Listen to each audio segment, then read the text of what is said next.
You know what's great about your investment account with the big guys? It's actually a time machine. Log in and zoom. Welcome back to 1999. It's time for an upgrade. At Public.com, you can invest in almost everything. Stocks, bonds, options, and more. You can even put your cash to work at an industry-leading 4.1% APY. Leave your clunky, outdated platform behind at Public.com. Go to Public.com and fund your account in 5 minutes or less. Paid for by Public Investing Inc., member FINRA and SIPC. Full disclosures at Public.com/disclosures. I'm Molly Roberts. And I'm Drew Goins. Each Friday on Impromptu, we talk through the questions we can't stop thinking about. Do we need to rethink how much we drink? Why are companies really asking workers to come back to the office? Does boycotting a business actually work? Should we quit social media? We're here when the news gets personal and the headlines hit home. Join Molly and me every Friday on Impromptu from Washington Post Opinions. Find Impromptu wherever you get your podcasts. Stuck in the same day-to-day routine? Wake up, go to work, eat, sleep, repeat? Break through the boredom this summer and download Call of Duty Mobile for free. Enjoy fan-favorite maps, modes, and operators from classic Call of Duty titles, plus new mobile-exclusive content. Today doesn't have to suck. Cure your boredom for free with Call of Duty almost anywhere, anytime. Call of Duty Mobile is available on both the Apple App Store and Google Play Store for free today. Rated M for mature. Well, it's later with Mo Kelly on KFI AM 640. Live everywhere on the iHeartRadio app and YouTube. Let me tell you about Candace Nicholas-Lippman. She's an actress, spoken word artist, and arts educator with a passion for using her God-given talents to uplift others. You may know her from her time as Jasmine on the show Blind Spotting. Candace Nicholas-Lippman's solo play, A Rose Called Candace, is an epic, moving, inspiring cinematic ode to survival, grace, and exhilarating ambition. Candace is a shining exemplar of how living as an artist, in spite of what the universe throws at you, or perhaps because of it, is truly a road to freedom, as the review goes. A Rose Called Candace is a template for any one of us to use in our own lives. She has created an ethos for artists to follow. And she joins us now back here on Later with Mo Kelly. And there is a wrinkle to this, because when you came in, I'll say last year or so, and told us about this one woman show, you were doing everything. Yes. When I say it was a one-woman show, I mean, you were hanging the lights. You were doing everything. Part of the reason why we brought you back is the show has grown. It's going to be running from June 21st to the 29th at the Los Angeles Theater Center. I have that right? Yes. Which is 514 Spring Street. But one of your producers is Academy Award winner Viola Davis. Yes. That's not bad news. I know, yeah. You have to tell me the story of how, and wasn't it by chance you just happened to run into Viola Davis? Now, let me tell you this. I happened to run into Viola Davis at the Whole Foods across the street from the studio.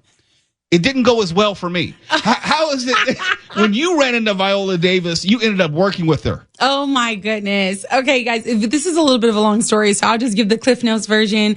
A couple of years ago, we were both in Texas for South by Southwest promoting our individual projects. Long story short, we just happened to be staying at the same hotel. We just happened to be in the jacuzzi at the same time, me, her, and her husband. And we just started talking about everything from like faith to what's going on in the world to art and all the things. And we just kind of connected organically.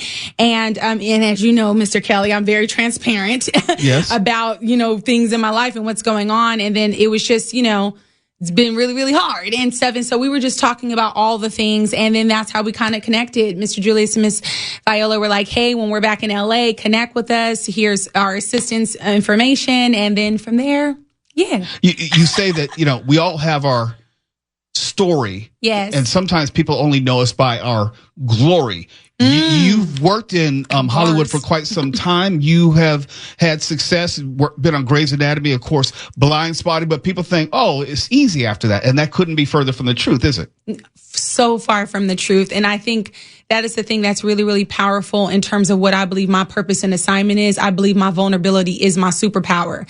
And I just recently did an interview with KCAL News, and something that I quoted on there was, we do live in a world right now, specifically with social media and everyone trying to put on this sort of facade, I guess, if you will. That's a good way to call it. Yeah, people, I feel, really, really describe to this whole mantra of like, oh, you know, you fake it till you make it, fake it till you make it. And I don't really subscribe to that. I really believe in faith it till you make it. Mm-hmm. Because if you're faking anything and you're not being authentic, how can you really be used by God? How can you really touch somebody? How can you really make a difference if you're not authentically being yourself? And so I'm on this journey of freedom, which is a big theme in my show, is because I want to release all of the things of like what my childhood has instilled in me in terms of the people pleasing, the lack of boundaries, the caring what other people think about you. You know, like I am me, I am Joy, you know, and I'm in this season of where I'm really like, I want to release all of that other stuff, including feeling shame or guilt about things that I may experience, i.e. like a strike happening. Like what happens when you're in your dream and then a strike happens and those shows get canceled? Now what happens? What does that really look like? Do you just give up, or is it like, oh no, I got to put one pants leg back on at a time, get back up by faith and just keep going? And that's what I'm showing you in my show. We have talked to you about this show probably in a different iteration before. Yes. And then you have a different producer, different eyes on a different viewing of it. They may see it slightly different. How has this show changed, improved, or grown with the addition of not only Viola Davis, but her husband?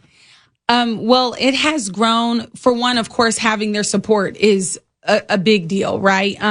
So I'm very, very grateful for that. But in the sense of how it has changed or how it has grown, I really have to say that is my choice in deciding to bring in a co-director. I haven't had a director since like 2019. I've just kind of been doing it, just me and God. You know, from all Sometimes it's enough. Listen, Jesus. So from all the runs in Los Angeles to me taking it to off Broadway, like all of that was just by myself, by faith, right? And so now having someone coming on and producing it, where that kind of part of it is a little bit taken away in terms of the stress of that, I decided to bring in a co-director. And after weeks and weeks of researching various directors, because I'm really, really big on who I bring with me along this journey, because it is a journey and I know all that it takes to put up my show. I decided to bring on the amazing Bernadette Speaks. Yes. Yes, you may know her from Love Jones, from All American. And I just think I could not have been more grateful for God to have partnered us together, because she is stretching me in ways that I did not know that I still needed to be stretched. She is challenging me in ways, because the thing is, I did my show all the way back in 2018, but I'm not the same person I was in 2018. I'm not even the same person I was last year when I did this show. Hopefully you're not. Right. And so as my story is evolving, so am I. And so when I am constantly evolving, as we all are, hopefully as artists, our art should reflect that evolution. I always wonder though, and I asked you some form of this question the last time we spoke, and maybe the answer is the same or it's somewhat different now. I wonder how you manage to tell some of these same stories, relive some of the same pain, and not either become numb or find yourself falling back into that pit of pain. Yeah. This is also another reason why I'm so grateful that I have a co-director, because a lot of the trauma or whatever it is that I'm, sharing on stage from part of my life story is either trauma that I am still currently actively working through, like in therapy or whatever, or it may be something that I am reliving currently right now in my present day. And so again, my vulnerability is my superpower. And I think within that transparency, that's the thing that really touches people's souls, because it's like, here I am bearing my soul on this stage unapologetically in hopes that I can impact, inspire, encourage one person in the audience. That my bravery and my courage and my understanding that our stories or our trials or tribulations or what we go through is not just for us. It is literally meant to help to save to someone else. And so because I talked about this too in another interview, that because within the African American community specifically, we are always brought up to be like, hey, what happens in this house stays in this house. You better not go against the grain. You better not. I promise you, we cannot break generational curses that way. We cannot heal that way. And because I am so much joy, right? I literally am an illustration of not looking like what I've been through. And I think that is powerful too.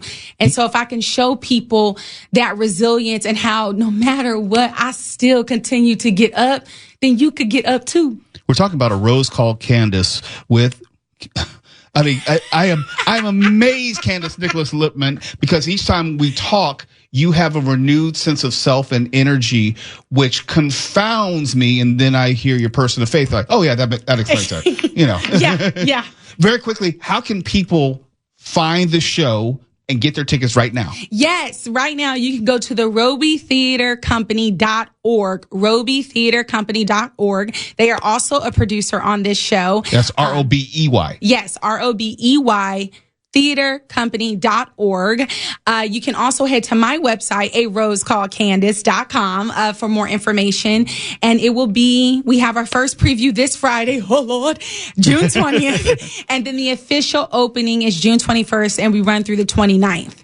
Just got to let people know it's the robytheatercompany.org. That's ROBEYTHEATRE company.org. We want to make sure that you get there. We'll have more with boy, I tell you, Candace Nicholas-Lippman, because I tried not to get too caught up in the conversation, but when the spirit starts moving, as they say, more in just a moment. It's later with Mo Kelly, KFI AM 640. We're live everywhere in the iHeartRadio app. And you know what's great about your investment account with the big guys? It's actually a time machine. Log in and zoom. Welcome back to 1999. It's time for an upgrade. At Public.com, you can invest in almost everything. Stocks, bonds, options, and more. You could even put your cash to work at an industry-leading 4.1% APY. Leave your clunky, outdated platform behind at Public.com. Go to Public.com and fund your account in 5 minutes or less. Paid for by Public Investing Inc., member FINRA and SIPC. Full disclosures at Public.com/disclosures. I'm Molly Roberts. And I'm Drew Goins. Each Friday on Impromptu, we talk through the questions we can't stop thinking about. Do we need to rethink how much we drink? Why are companies really asking workers to come back to the office? Does boycotting a business actually work? Should we quit social media? We're here when the news gets personal and the headlines hit home. Join Molly and me every Friday on Impromptu from Washington Post Opinions. Find Impromptu wherever you get your podcasts. I'm Rodney Williams. And I'm Travis Holloway. Welcome to the Wealth Break. Let's be honest. Building wealth doesn't look the same for everyone. It's not just about saving, it's about investing. It's about navigating systems that weren't built for you, embracing your hustle, and relying on your community to create something bigger. And that's exactly why we created the Wealth Break. We made something different, something more human. It's not just another financial podcast. It's a conversation about real life, real struggles, and real wins. We're here to talk about the journey. You're hearing from people who've broken barriers, found creative ways to succeed, and learn to build wealth on their terms. Whether it's the first-time homeowner, a gig worker, or someone turning a side hustle into a six-figure business, we're bringing you their stories. And we're not stopping at success stories. We're breaking down the realities, like what it means to take risk, how to navigate failure, and why resilience matters. Because wealth isn't about money. It's about creating a life where you can thrive and help others to do the same. So if you're ready for a podcast as much as about people as it is about money, you're in the right place. Listen to the Wealth Break podcast on the iHeartRadio app. YouTube. You're listening to Later with Mo Kelly on demand from KFI AM 640. KFI AM 640. It's Later with Mo Kelly. We're live on YouTube and the iHeartRadio app. And if you're just tuning in, my guest in studio is Candace Nicholas-Lippman. You know her as an actress, probably from Blind Spotting as Jasmine, and her solo play. Janelle. Oh, I'm sorry. Janelle, I'm sorry. I hate when I get things wrong with that. I am so sorry. I love you, Mr. Kelly. It's okay. But we're here for your solo one-woman play, A Rose Called Candace, and it is debuting on the 21st, and it's running through the 29th at the Roby Theater.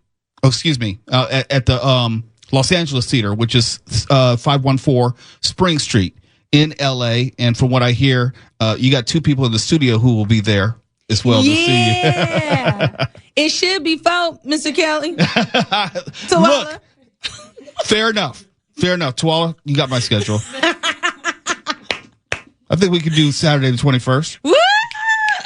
Opening night. Okay. But as we talk about this, I suspect you're drained after every performance. Oh my goodness. Again, transparency. I'm drained right now. Like, I'm exhausted. Like, literally, even all day today, although I do have producers on the show, I am still a producer of my show. And I will make sure that my show is successful in the name of Jesus. And so I'm still behind the scenes, very much so, going all over Los Angeles, networking with people, passing out flyers, doing all the things, booking my own press things, like doing whatever I can to make sure that, by God's grace, that we get people in the seats, and whoever is meant to be there will be there.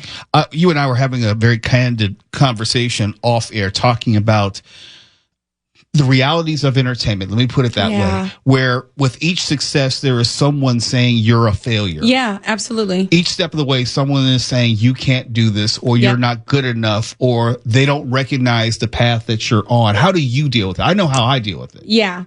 Well, the way that I look at it, what is it? How sometimes people will be saying, well, like, if you don't got no haters, then that means you're not doing, kind of thing. And not trying to say that these people are haters, but when people are trying to speak, okay.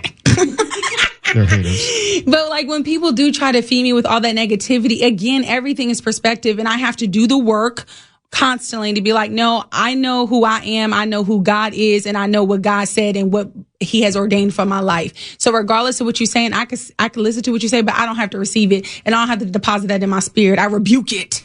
Take me inside a rose called Candace. How is it broken up? Is it broken up, let's say, into thirds where you're a child for a portion, maybe an adolescent, then adult? How does it proceed? Yes, so it's 60 minutes exactly, no intermission. And basically the show is done like in 3 acts. However, it's literally like, as people have described it, an emotional roller coaster ride. Like I literally take you through a lot in 60 minutes. And so, so like act 1, we're really digging into like me in my childhood. Act 2 is kind of like high school, more of the growth, high school, college. And then act 3 is here being in Los Angeles and what that experience has been like. So do you find that, well, I'm pretty sure audiences react differently on different nights to different parts.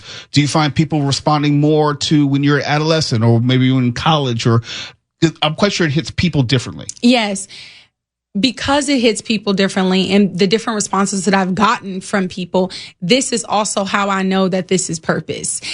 Because when I'm just a black girl from the hood of Sacramento that's out here trying to achieve her dream, okay? And the fact that someone like me, my story can reach someone of different faith backgrounds, of different ethnic groups, of different age demographics. How? That's nothing but God, that my story can reach all these different people.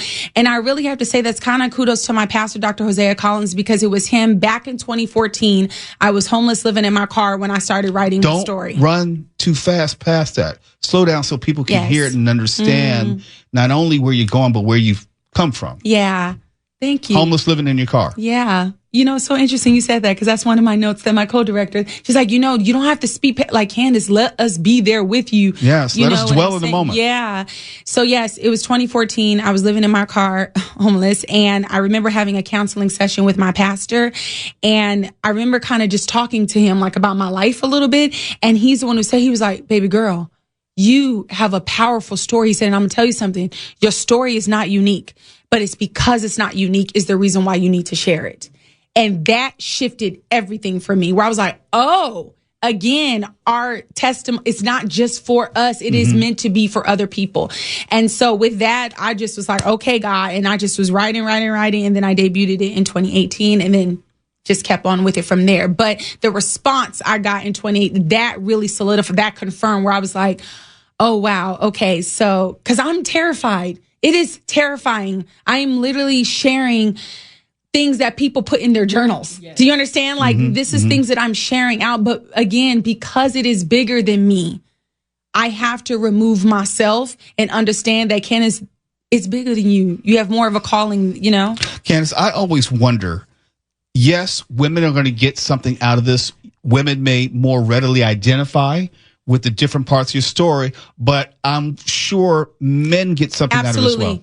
Absolutely. If you go back, and I'm so grateful for those who leave reviews and stuff. Thank y'all so much. Because not only, of course, is it letting other people know what your experience was seeing the show, but it also reminds me too on days that I may have where I'm doubting myself or feeling low or hearing all that negativity. And I'm like, why am I doing this, God? And then I go back and I look and I'm like, okay, God, I'm making a difference. God is having impact. The men, if y'all go read the reviews, their reviews, wow. amazing. It's interesting because we do different things, but we respond similarly. What I mean by that is when you're performing, and this is kind of a performance art in radio, we may not get the immediate response and reaction from people. But when we do hear from someone, it renews us because we sometimes forget we're touching people in ways that we don't know in the moment. Yeah. There was a rehearsal that Bernadette and I had, and it was on a really hard part of my story that I was sharing. And I just broke down in the middle of rehearsal, and I literally yelled out to her, "Why am I doing this again?"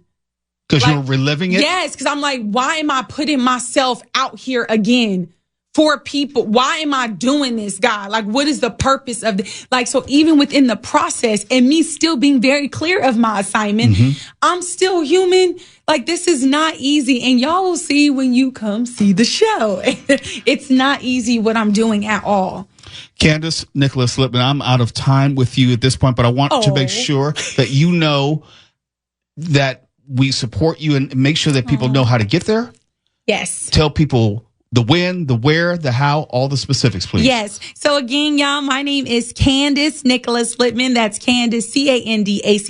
Oh, wait, I forgot. We online now. Y'all can see my name right there. Yes, there's a YouTube show. Yay. What's up, YouTube? So yeah, if you go and you type in my name, Candace Nicholas-Lippman, you can find me on all the platforms. I don't have a stage name. That is my name. Amen. And then for tickets, you can go to A Rose Called Candace.com, which is spelled the same way as my name there. Or you can also go to the RobyTheaterCompany.org. And that's ROBEY theater, THEATRE.org, because some of y'all can't spell the way you need to in theater.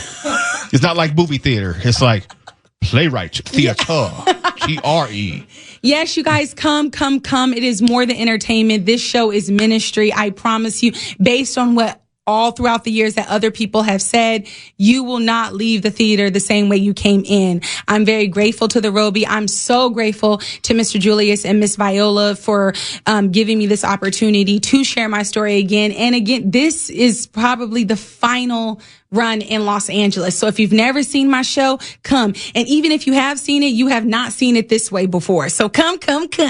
All I got to say is I appreciate when someone like the stature of Viola Davis sees potential and talent in you and then takes it upon themselves to help you reach another level. We should do more of that, just helping and assisting one another. Amen. And then also, y'all, when you know how they say like manifesting or speaking things too. So it is one thing about like how we kind of met, but also if you go back through my Twitter feeds, if my friends can attest to this, I have been manifesting or professing like one day I'm gonna work with Miss Viola. One day. Now in my mind, I'm thinking like on the movie set, please Jesus, still one day. But the fact that this is why you tell God your plans, he laughs, because the fact that it's happening this way with something that I created is amazing. And so I'm just so grateful. Let me just say this. See you soon. Hey, see you soon, Mr. Kelly. It's Later with Mo Kelly. KFI AM 640. We're live everywhere. The iHeartRadio app.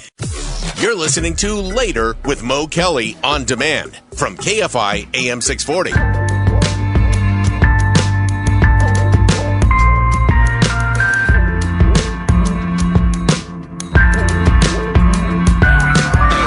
KFI AM 640. It's Later with Mo Kelly. We're live on YouTube and the iHeartRadio app. And if you have not signed up, this is a good time to sign up for our YouTube show where you can subscribe, like, and you say, well, why would I want to subscribe? Well, it makes it easier to find. Because when it's a part of your subscriptions, it just pops up whenever we have a live show, and it makes it easier to find. Because what we hear in the chat, or people say oftentimes, is, hey, I can't find it. I found it, but I had to search all over. I found old videos, but I didn't know where the live one was. That's the easy way to get around that. And also, it's a good time. You get to hang out in Motown with the Momigos and talk about anything and everything. It's a community unto itself. They talk about all sorts of stuff. Sometimes it has to do with the show. Sometimes, most of the time, much of the time, it doesn't have anything to do with the show, but they have a good time there. So we would want you to be a part of that. Something I talked about last week and I didn't have a chance to talk about with Jackie Ray tonight, the Dodgers. Shohei Ohtani was pitching tonight. That's important because he had was not pitching due to arm surgery last year. So this was the first time he had the opportunity to pitch. He only threw 28 pitches. It was not supposed to be a long outing. He started the game. He threw 28 pitches, gave up a run. The last I saw, I think the Dodgers were winning 6-3. I think they're in the bottom of the 7th. But the point is, there are a lot of eyes on the Dodgers and the Dodger organization right now. I spoke last week about why the Dodgers as an organization have had nothing to say about the recent events here in Los Angeles. Nothing to say about the ICE raids, nothing to say in support of the community. Because if you know anything about the history of the Dodgers, they have walked arm in arm with the Latino community for the better part of 30 years now. It's a huge portion of the base. And there have been rumors floating around on social media that the Dodgers organization is working with ICE. I haven't seen any evidence to support that, but it's on social media, so people start believing it. And you kept sending it to me. The conspiracy theory went something like this, where they were using Dodger Stadium parking lot as a staging area for a lot of what they were doing. I have not seen any evidence of that, but it would be another opportunity for the Dodgers organization to at least make some public statement to either confirm or deny, given that the history of the Dodgers organization has been one which was never fearful of speaking out on any issue. And they have usually, I should say historically, been at the front on many social issues. If you look at their calendar, they have a Pride Night. They just had that on Friday. They have a Mexican American Heritage Night. They have, I think, Filipino Heritage Night. They have a number of nights which speak to the diversity of the fan base, but also how they value that. Given what is happening in Los Angeles, I believe that it is not in their best interest to say nothing. Yes, I know, double negative. I believe the Dodgers should say something for the benefit of their fans who have supported them for decades. And if you've ever been to a Dodgers game in recent years, there is a huge Latino contingent. Huge. Historically, the Dodgers have embraced that, and they've acknowledged that. They've had like Los Doyers night. So it's something they put on uniforms. So I don't know if they can continue in that direction, celebrating Latino heritage or Mexican heritage, and then also ignore the moment. You can't have it both ways. Now, they got a little dirt on them, as they say, because they went to the White House. There were some within the Dodger fan base who said, hey, you should not go to the White House and shake Donald Trump's hand. I'm ambivalent on that, but it would take me an hour to get all my thoughts out on that. But I know the organization received some criticism for it. And when you put that in the larger discussion of what the Dodgers organization is going to be in moments like these, you can't separate it. And thank you for Daniel putting that up on the YouTube show. You can't be outspoken just every now and then. You can't be community supportive every now and then, because the community, given what we saw as far as the protests here in LA, they were very vocal. They were voluminous, as in everywhere. And clearly it's a huge issue for the Latino community here in Los Angeles. And the Dodgers, if you're not going to be arm in arm with the Latino community, I don't know if you will still enjoy the same level of support from the Latino community going forward. It's almost like your friends by who's around when you need them the most. And if the Dodgers organization is not going to be there when the Latino community arguably needs them the most, then people will start reassessing that friendship, that relationship altogether. But I did want to touch on that because a number of people have sent me on Facebook and Instagram and threads, different rumors and thoughts about the Dodgers organization. And I talk about it from the standpoint of being a lifelong Dodgers fan. I love the Dodgers. I have no ill will towards the organization, but I do know that they cannot miss this moment. And if they choose to miss this moment, saying nothing for many people is saying everything. It's Later with Mo Kelly. In fact, my final thought tonight is going to be about protests, and I wanted that as kind of a lead-in so it sets up where my head is at so you'll know where I'm coming from. It's not just about the protests here in Los Angeles. It's about America and why protests have always been necessary to make. And here we have a specimen from the early 2000s, a legacy investing platform. Please don't touch the exhibit, folks. It could crash. Ready to step out of the financial history museum? At public.com, you can invest in almost everything. Stocks, bonds, options, and more. You could even put your cash to work at an industry-leading 4.1% APY. Leave your clunky, outdated platform behind. Go to public.com and fund your account in 5 minutes or less. Paid for by Public Investing Inc., member FINRA and SIPC. Full disclosures at public.com/disclosures. There's an efficient way to get caught up on a lot of news. It's called The 7 from The Washington Post. It's a newsletter and podcast. Whether you're reading or hit play, you get 7 stories you need to know, and you can consume it all in just a few minutes. The 7 is out every weekday morning by 7 a.m. Eastern. I'm Hannah Jewell. I'm one of the writers, and I host the show. Find The 7 podcast wherever you're listening. The newsletter link is waiting for you in the show notes. I'm Rodney Williams. And I'm Travis Holloway. Welcome to the Wealth Break. Let's be honest, building wealth doesn't look the same for everyone. It's not just about saving, it's about investing.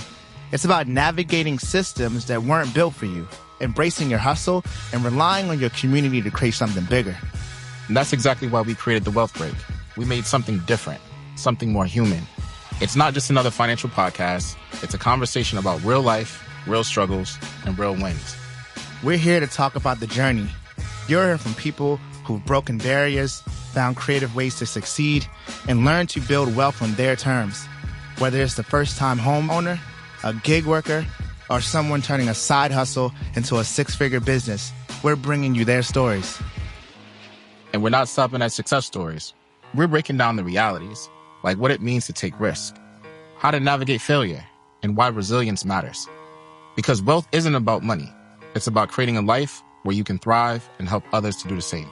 So if you're ready for a podcast as much as about people as it is about money, you're in the right place. Listen to the Wealth Break podcast on the iHeartRadio app. Making this country great. You're listening to Later with Mo Kelly on demand from KFI AM 640. KFI AM 640 is Later with Mo Kelly. We're live on YouTube still and the iHeartRadio app. Coming up in just moments will be Coast to Coast AM with George Norrie, and I always look forward to speaking to him. George, how was your weekend? Great weekend. How was your Father's Day? Everything go well? Nothing bad happened. I had a little sip of whiskey, spent some time with my wife. Not a bad day at all. Good. My kids were in St. Louis, but they all checked in. All right.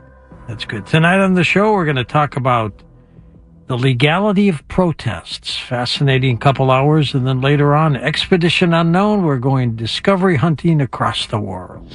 George, it's interesting that you're going to be speaking on the legality of protests because my final thought tonight has to do with the history of protests. Interesting. So I'll be tuning in. Me too. Okay, here we go. I'll talk to you soon. Okay. And as I said, this is my final thought. America is such a fickle place.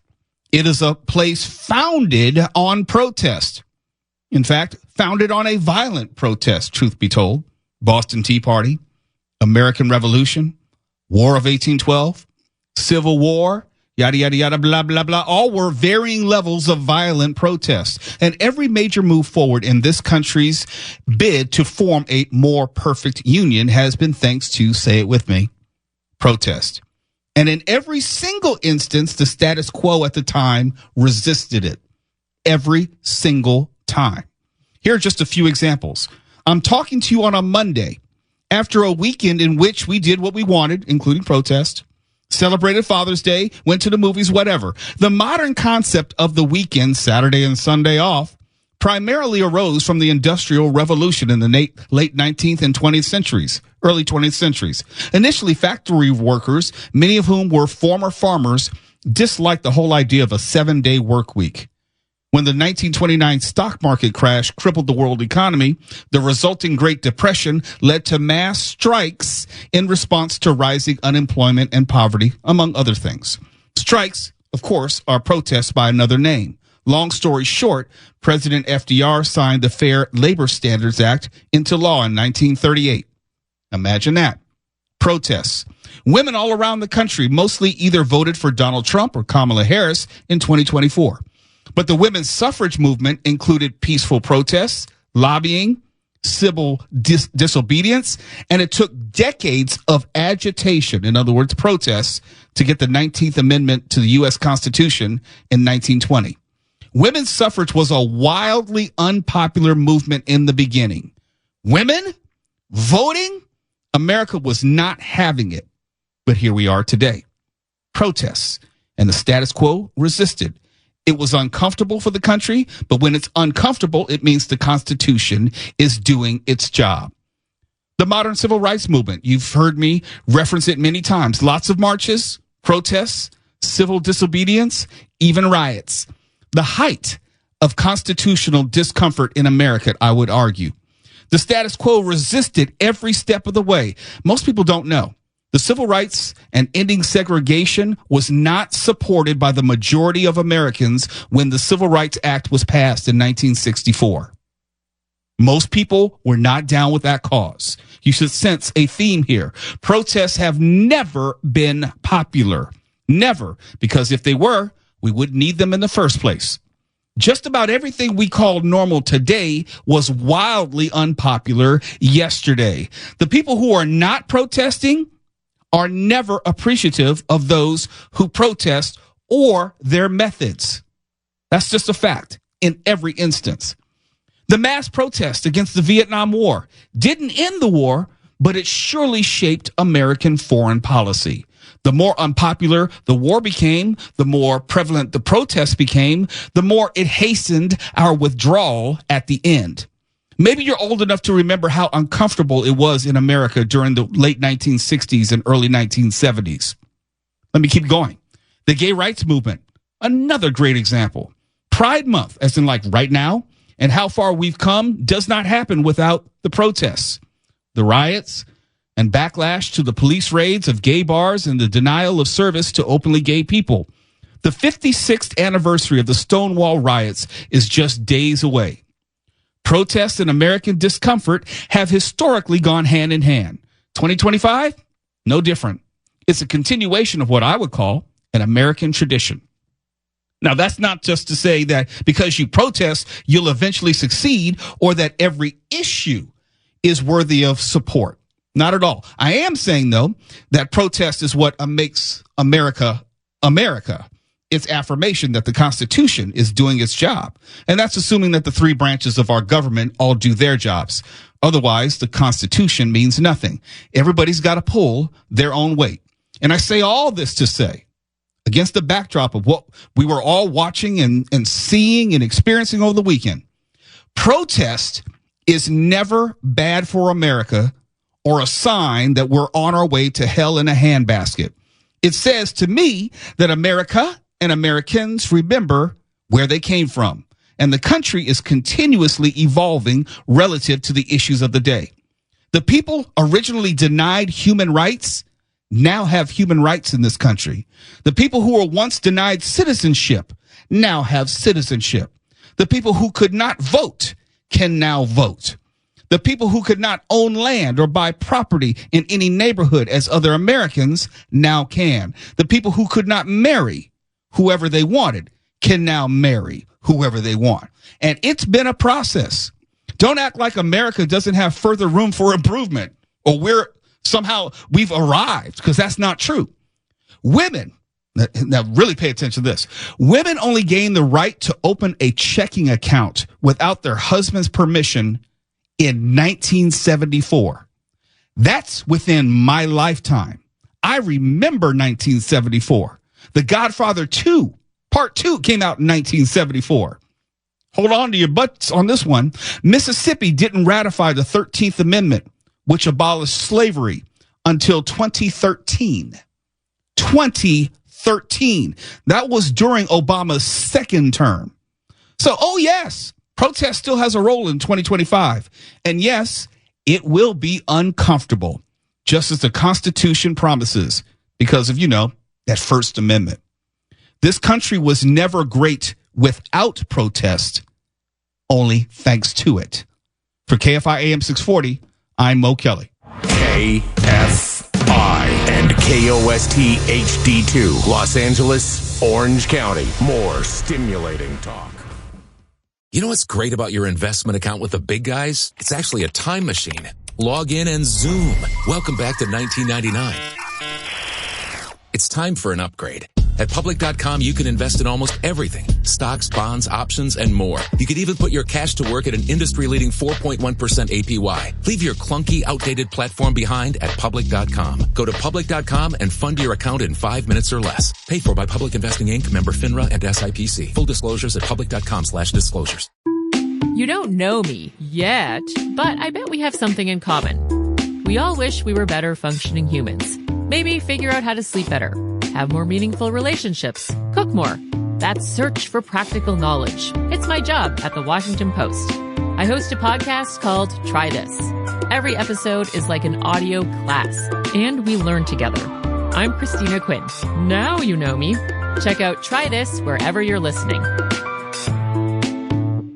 Stuck in the same day-to-day routine? Wake up, go to work, eat, sleep, repeat? Break through the boredom this summer and download Call of Duty Mobile for free. Enjoy fan-favorite maps, modes, and operators from classic Call of Duty titles, plus new mobile-exclusive content. Today doesn't have to suck. Cure your boredom for free with Call of Duty almost anywhere, anytime. Call of Duty Mobile is available on both the Apple App Store and Google Play Store for free today. Rated M for mature.